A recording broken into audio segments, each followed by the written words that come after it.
समय तो चलता ही चला जा रहा है। दौड़ा जाए रे समय का घोड़ा, अपने हिसाब से चलता ही चला जा रहा है। समय तो किसी का इंतजार नहीं करता है। समय इस संसार में आदमी बहुत कुछ चीजें संभालने में लगा हुआ है, पर आप आश्चर्य करेंगे समय की चिंता आदमी को नहीं है।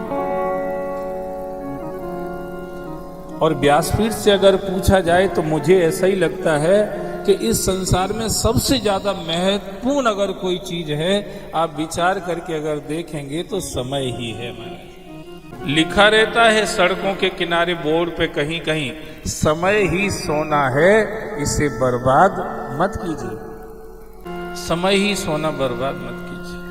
कितना महत्वपूर्ण है ये तब समझ में आता है जब अंतिम श्वास आ जाती है और यमदूत सामने खड़े दिखाई देते हैं। तब आदमी कहता है कि हमें कुछ और सांस अगर मिल जाए तो हम भगवान का भजन कर लें, तो हमें यमदूतों का दर्शन न करना पड़ेगा।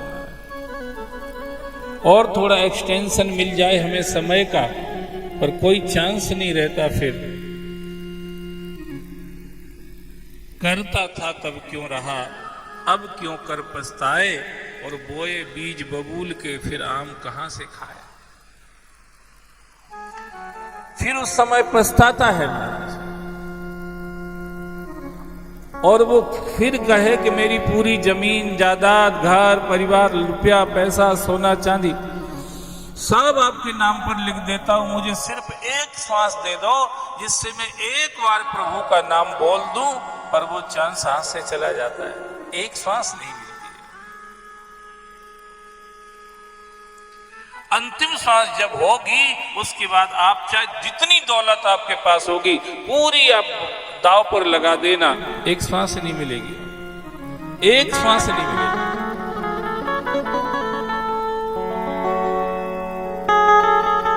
फिर क्या करें? साधु संत हमें समझाते हैं, ज्ञानी जन हमें समझाते हैं, प्रबुद्ध लोग हमें समझाते हैं, जो जीवन और समय के प्रति सावधान हैं वो लोग हमें समझाते हैं कि भैया क्या करना चाहिए। सारी दुनिया को अपने कब्जे में कर लेने वाला सिकंदर जब उसकी मृत्यु की घड़ी आ गई, उस समय जितनी दौलत उसने लूट के इकट्ठी की थी सारी देने को तैयार हो गया कि मेरी जिंदगी कोई बचा ले, मैं सब कुछ दे दूंगा। कुछ नहीं तो 2-4 साल ही मिल जाए, कुछ नहीं तो 2-4 महीने मिल जाए, कुछ नहीं तो 2-4 श्वासें ही मिल जाए, मैं सब कुछ दे दूंगा। पर सिकंदर को कोई एक श्वास नहीं दे सका। पूरी फौज खड़ी है, सब हथियार पड़े हैं, रुपया पैसा भरा हुआ है कोष में, डॉक्टर वैद्य हकीम सब सामने खड़े हुए हैं दवाई लेकर के। सब कुछ जो पहले से उसके पास था, जिससे उसने सबको जीत लिया था, वह आज भी सब कुछ है। सबसे सिकंदर ने कहा मुझे बचा लो।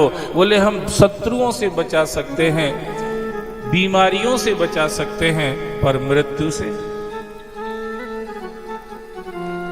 हम मृत्यु से नहीं बचा सकते। अन्य सब रोगों का इलाज हमारे पास में है, पर मृत्यु का इलाज, मृत्यु का इलाज हमारे पास में नहीं है, इसीलिए हम कुछ नहीं कर सकते। तब सिकंदर ने कहा जिस शरीर से मैंने इतना सब कुछ इकट्ठा किया था, ये शरीर ही छूट रहा है, तब ये बाकी क्या मेरे काम आने वाला है। इसलिए मुझे जब मरघट शमशान पर लेकर के जाओ तो ताबूत के बाहर मेरे हाथ लटका देना, जिससे दुनिया के लोगों को ये पता चल जाए सिकंदर जैसा विश्व विजयी आदमी भी अगर आज खाली हाथ जा रहा है, तुम किसके भरोसे पर दुनिया को लूटने में लगे हुए हो, क्या तुम्हारे हाथ आने वाला है। अगर ये लोगों को पता चल जाएगा मेरी इस अंतिम यात्रा से, तो मैं ये मान लूंगा कि मेरा जीवन सफल हो गया। ये पता चल जाएगा।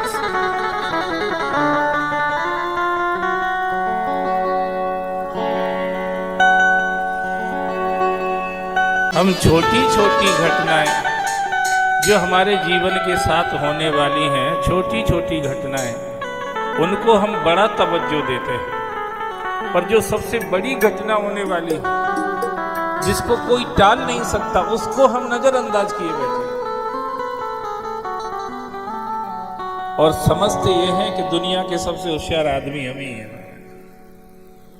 छोटी छोटी घटना, पढ़ लिख गए तो ना पढ़े, अनपढ़ नहीं रह रहे का दुनिया में भी रह रहे, क्या तुमने तीर मार लिया भैया?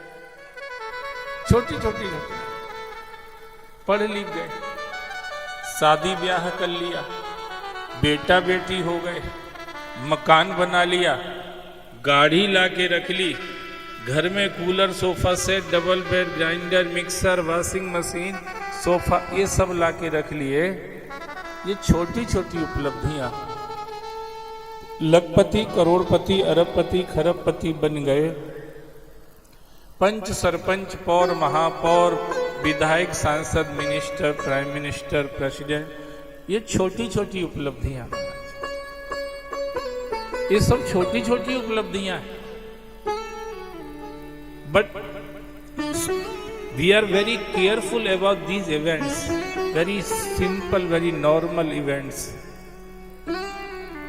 but we are not careful about the important event that will definitely happen with everyone. हर किसी के साथ जो होगा, जिसको मौत कहते हैं, उसके प्रति कोई सावधान नहीं है। शादी किसके मन की होगी कि होगी ही नहीं, कुछ पता नहीं। पैसे वाला कौन बन पाएगा, कौन नहीं बन पाएगा, कंफर्म नहीं। घर किसका कैसा मन का बनेगा, नहीं बनेगा, पक्का नहीं कह सकते। संसार में जो भी जिसके साथ हो रहा है, वो इतना ही नहीं चाहता था, वो कुछ और चाहता था और ज्यादा चाहता था, पर ना कुछ और मिला ना कुछ ज्यादा मिला, उतना का उतना वही होता चला जा रहा है। ये सब नॉर्मल इवेंट्स हैं जो हर आदमी के साथ हो रहे हैं, ईश्वरी व्यवस्था से हो रहे हैं, कर्म से हो रहे हैं, भाग्य से हो रहे हैं। पर जिसके लिए हम इस संसार में आए हैं, वो जो मृत्यु होने वाली है, उसके लिए हम लोग बिल्कुल असावधान हैं। सोचते हैं क्या है, एक बार मरना है, एक दिन कोई ऐसा आएगा जिस दिन मर जाएंगे, बस क्या करना है, उसके बाद क्या होगा। अगर मृत्यु हो गई तो ध्यान रखना, फिर जन्म लेना पड़ेगा। जायतस्य ही ध्रुवम मृत्यु ध्रुवम जन्म मृत्यस्य चा। जिसका जन्म हुआ उसकी मृत्यु होगी, और जिसकी मृत्यु हुई है उसका जन्म भी होगा। सत्संग में बैठ बैठ करके तुम इस भ्रम से अपने आप को छुड़ा लो कि जन्मने वाला भी कोई और ही है, मरने वाला भी कोई और ही है। मैं इन दोनों चीजों को देखने वाला हूं। बोलो शंकर भगवान की शिवोहम। मैं इन सब को देखने वाला हूं। जिस दिन तुम इस स्थिति में आ जाओगे, तब तुम्हें अंदर से आवाज आएगी, अब मेरा जीवन सफल हो गया। आप अंदर से संतुष्ट हो जाएंगे, आपके अंदर से सारे क्वेश्चन खत्म हो जाएंगे, सारे क्वेश्चन। मैं दोनों हाथ उठा के ये बात कह सकता हूं, अगर आप इस व्यासपीठ पे भरोसा करते हो तो सारे प्रश्न खत्म हो जाएंगे उस दिन, जिस दिन आप अपने आप को पहचान लो। सारे प्रश्न उसी दिन तक आपके हमारे साथ में हैं। जिन पार्वती को सती के रूप में राम जी पर क्वेश्चन मार्क आ गया था, वही पार्वती सती पार्वती बन करके जब कथा सुनती हैं तो क्या स्थिति आ जाती है एकदम